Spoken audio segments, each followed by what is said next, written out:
everybody. My name is David Alade. I'm the co-founder and managing partner of a real estate development company called Century Partners. Century Partners was founded in 2014 by myself and my business partner, Andrew Cologne. And we are headquartered in Detroit, Michigan. Since 2014/15, we've acquired around 200 units of primarily single-family housing. This year, we acquired about 100 units of multifamily housing, but our goal is focused around investing in neighborhoods in a thoughtful way, holistic way, using the arts, using the culture, and investing in primarily kind of single, small, multifamily vacant buildings, restoring them, bringing them back to life in a way that adds value to the community as opposed to putting in resources that displaces existing residents. Got a really good run in Detroit so far. Our strategy is to raise equity up front, buy assets in cash, start the renovations in cash, get construction financing, permanent financing to repay equity. And to date, we've raised about $8 million of equity and have tapped into lots of different types of debt financing.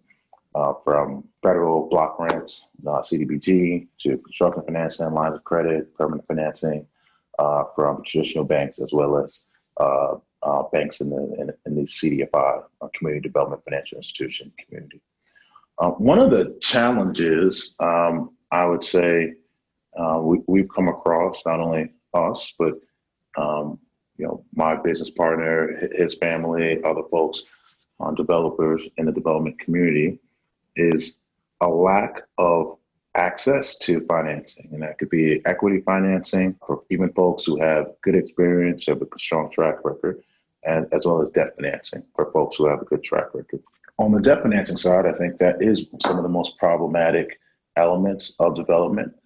There's an incredibly high liquidity and net worth barrier that traditional banks put up that prevent developers, particularly developers of color who typically have weaker financial networks, from accessing traditional bank financing.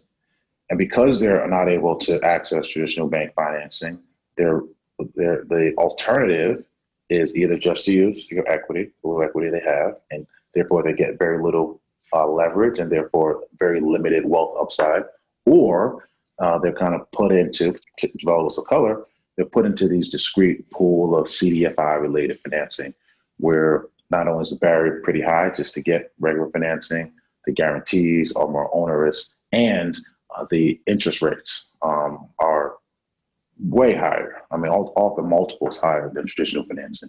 So instead of helping to address a problem, which is a lack of investment in urban communities, in many ways, they exacerbate the problem through onerous interest rates and just delay in time. And in development, as with any entrepreneurial pursuit, time is money. And if you're stuck in this quasi nonprofit world, where a deal that should take 2 months to get financed takes 6, 8, 12 months, that will have a significant impact on an ability to get things done. And also, it's very discouraging for a lot of folks who are starting on their development journey, starting on their wealth building journey. It's just discouragement from that prevents people from investing in their communities because they've heard either many stories of how people they know have been frustrated by the system, or they've had their own personal experiences of frustration.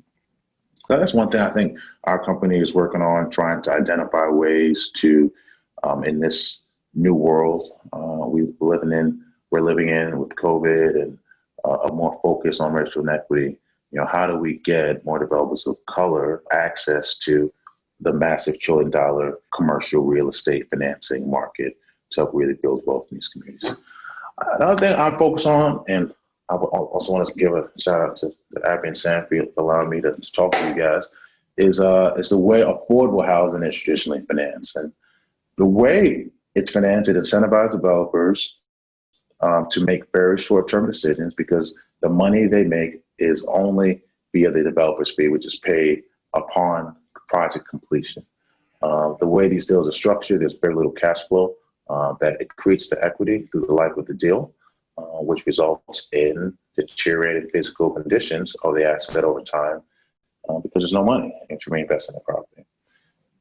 To compound that, because these deals are very complicated to pull off, there's the exorbitant legal fees that are associated with putting affordable housing deals together.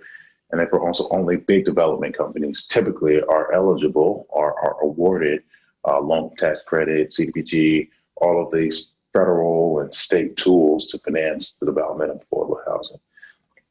Definitively, big developers, and in a way, real estate, it's similar to other industries, but the larger the entity, it actually doesn't decrease your costs on a scale basis. It actually increases your costs because you have more people who are being compensated to not do the actual work of getting the deal done. So large development companies have way higher costs than smaller local companies who can be more nimble, who tend to live in the communities, or more familiar with the everyday experiences of the people and are better equipped and served to get things not only done cheaper, using local labor that's more readily accessible to them, but also have significant lower operating and overhead costs.